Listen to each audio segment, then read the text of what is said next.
सुप्रभात बच्चों। प्रातःकालीन कक्षा में आप सबों का हार्दिक अभिनंदन। बच्चों, ईश्वर हमारी परीक्षा लेते हैं और वे ही हमें उसमें उत्तीर्ण होने का सामर्थ्य भी देते हैं। इन्हीं सुविचारों के साथ आज के इस सत्र का हम लोग प्रारंभ करते हैं। आशा है आप लोग भी इस सुविचार में छिपे प्रभु के महत्व को अच्छी तरह समझ रहे होंगे कि भगवान में ही सारी शक्ति निहित है।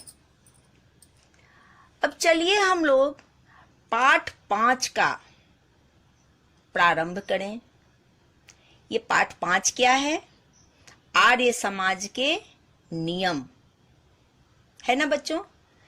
तो मेरे समझ से हम डिएवियन इस चीज को आप लोग प्रथम कक्षा से ही धर्म शिक्षा, नैतिक शिक्षा एक अलग हम लोगों के अंदर संस्कार देता है ना। तो आर्य समाज के 10 नियम कक्षा 5 तक में आप लोगों ने पढ़ा होगा और याद भी किया होगा। जिन्हें नहीं याद होगा बेटा, ये 10 नियम कम से कम जरूर आप लोग याद कर लीजिएगा।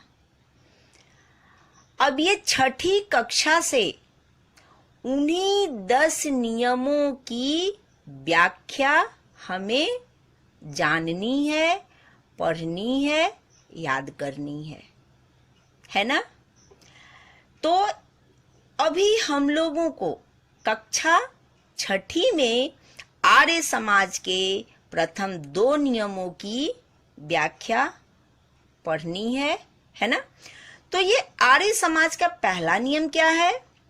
सब सत्य विद्या और जो पदार्थ विद्या से जाने जाते हैं उन सब का आदि मूल परमेश्वर है। ठीक है ना बच्चों, याद होगी आप लोगों को। अब चलिए इसकी व्याख्या में ध्यान देने वाली बात है कि इस नियम में 2 बातें मुख्य रूप से बताई गई हैं। पहला क्या है? सब सत्य विद्याओं का आदि मूल परमेश्वर है ना। अर्थात जो भी सच्चे ज्ञान है उन सब का स्रोत परमात्मा ही है। अब ये दूसरी बात क्या है बेटा? सत्य विद्याओं से सृष्टि की जिन वस्तुओं का ज्ञान होता है उन वस्तुओं का आदि मूल भी परमेश्वर है। आदि मूल प्रारंभिक स्रोत को कहते हैं, है ना। अर्थात मनुष्य ने अनंत ब्रह्मांड में अनेक सूर्यों तथा अनेक ग्रहों का पता लगाया है, लेकिन इन सब का निर्माण करने वाला भी परमात्मा ही है। समझ में आई बच्चों? अब चलिए ये दूसरा नियम जो है वो 10 नियम में सबसे बड़ा है ना। आशा है आप लोग याद किए होंगे, और नहीं तो इसे एक एक विशेषताओं के साथ याद कीजिएगा। पहले हम लोग दूसरे नियम पे विचार करें। क्या है?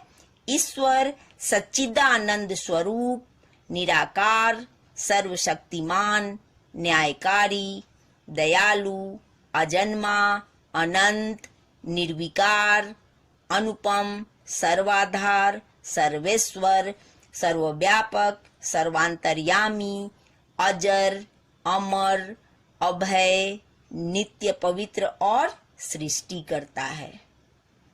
उसी की उपासना करनी योग्य है। इस प्रकार हम लोगों ने देखा कि इस दूसरे नियम में परमात्मा के 19 विशेषताओं को बताया गया है। कितना? 19 है ना। यानी परमात्मा के 19 विशेषण किसे कहते हैं? जो संज्ञा और सर्वनाम की विशेषता बतलाए, है ना। और किसकी ये बतला रहा है? परमात्मा की। अब चलिए हम लोग एक एक करके उन सारी विशेषताओं पर विचार करें, ठीक है ना। चलिए, पहला क्या है? सच्चिदानंद स्वरूप। इसमें सत प्लस चित प्लस आनंद। सत का अर्थ सदा रहने वाला, है ना।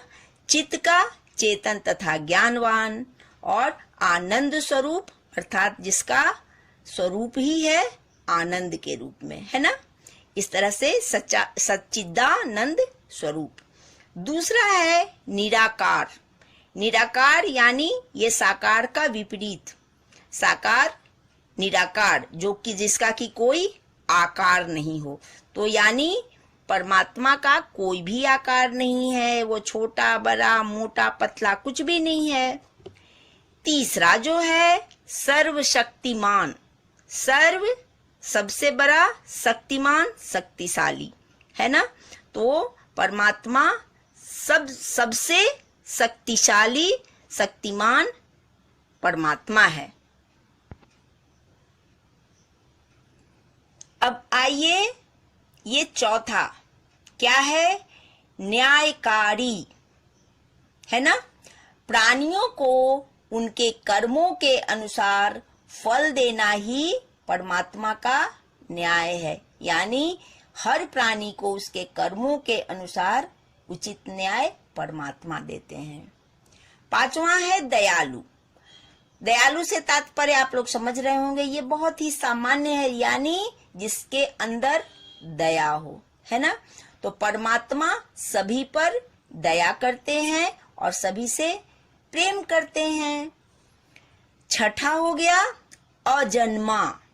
अजन्मा यानी जिसका जो जन्म और मृत्यु के बंधन से परे हो। तो परमात्मा कभी जन्म धारण नहीं करता, क्योंकि जिसका जन्म होता है उसकी मृत्यु निश्चित होती है। तो भगवान ये जन्म और मृत्यु के बंधन से परे हैं। सातवां हो गया अनंत, है ना।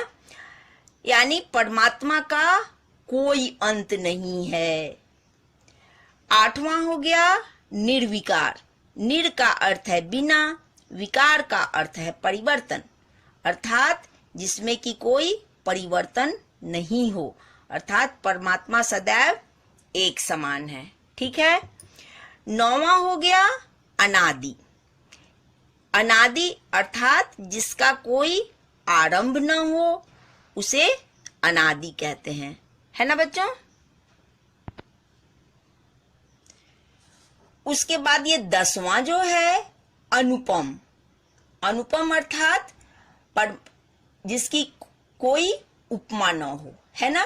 तो परमात्मा उपमा से रहित है, उसके समान संसार में दूसरा कोई भी नहीं है।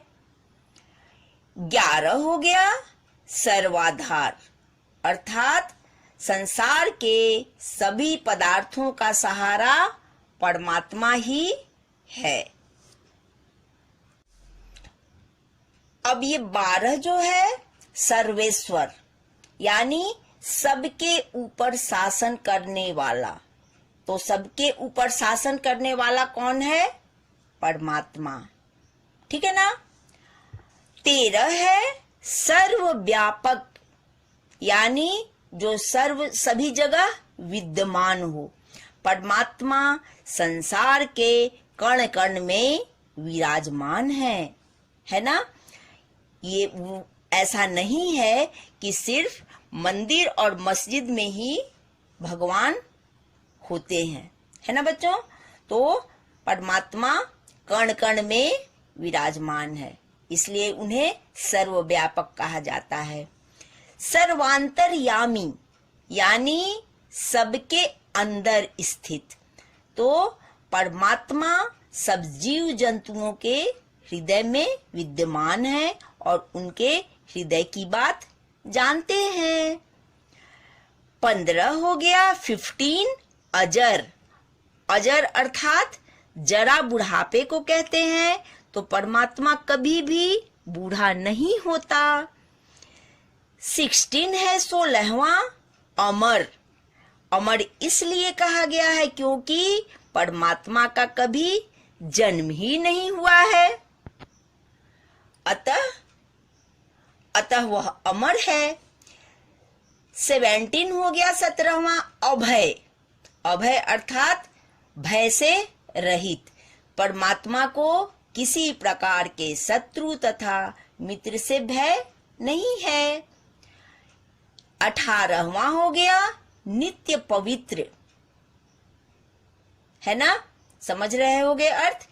परमात्मा में कभी किसी प्रकार की भी अपवित्रता संभव है ही नहीं, है ना, इसलिए इन्हें नित्य पवित्र कहा जाता है। और 19वां और अंतिम है सृष्टिकर्ता, जो कि हम लोग महसूस कर रहे होंगे बच्चे, है ना। इस सृष्टि को की रचना करने वाले कौन है? भगवान, विधाता, परमेश्वर। तो परमात्मा समस्त संसार को रचने वाला है। वह अपने ज्ञान और व्यापक शक्ति से संसार को बनाता है ना। इसलिए इन गुणों से युक्त केवल, यानी कितने, 19 गुणों से युक्त कौन है? सिर्फ परमात्मा। अतः हम सबको उसकी ही उपासना करनी चाहिए, है ना, किसी देवी देवता आदि की नहीं। यहाँ देवी देवता से तात्पर्य मूर्ति पूजा से है ना। तो परमात्मा क्या है? वो एक शक्ति है, इसलिए हमें उस शक्ति की ही पूजा उपासना करनी चाहिए। ठीक है ना बच्चों। इस तरह से हम लोगों ने ये पाठ 5 में आर्य समाज के प्रथम और द्वितीय, दूसरा, दोनों नियमों की व्याख्या को पढ़ा, जाना, समझा। ठीक है, अब थोड़ा प्रश्नोत्तर पर विचार कर लें। ये पहला क्या है? आर्य समाज के पहले तथा दूसरे नियम को लिखो। या यहाँ है, लेकिन बच्चों आप लोग पहला और दूसरा दोनों नियम को लिखिएगा। ये दूसरा क्या है? आर्य समाज के दूसरे नियम के आधार पर ईश्वर की विशेषताओं का उल्लेख करो। इसके अंतर्गत हम लोगों ने जो 19 विशेषताओं को देखा है उसका ही उल्लेख करना है। तो इसमें क्या था? पहला क्या था? सच्चिदानंद स्वरूप। दूसरा निराकार। तीसरा सर्वशक्तिमान। चौथा न्यायकारी। पांचवा दयालु। छठा अजन्मा। सातवां अनंत। आठवां निर्विकार। नौवां अनादि। 10वां अनुपम। 11वां सर्वाधार। 12वां सर्वेश्वर। 13वां सर्वव्यापक। 14 सर्वांतर्यामी। 15 अजर। 16 अमर। 17 अभय। 18 नित्य पवित्र और अंतिम 19वां सृष्टिकर्ता। समझ में आई बच्चों? अब ये तीसरा जो है ईश्वर निर्विकार है, इसका अभिप्राय क्या है? अभिप्राय से अर्थ होता है मतलब। तो निर का अर्थ है बिना, विकार का अर्थ है परिवर्तन। इस प्रकार ईश्वर में कभी कोई परिवर्तन नहीं होता। परमात्मा सदा एक सा है, वह सदा आनंद स्वरूप है। समझ में आई ना बच्चों? अब ये चौथा जो है उसी की उपासना करनी योग्य है। ये यहाँ आई है ना दूसरे नियम के अंत में, है ना, कि वो, तो इसका जवाब क्या होगा?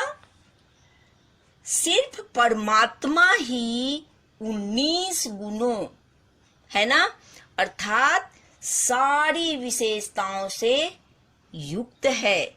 इसलिए हम सबको उसकी ही उपासना करनी चाहिए। ठीक है ना।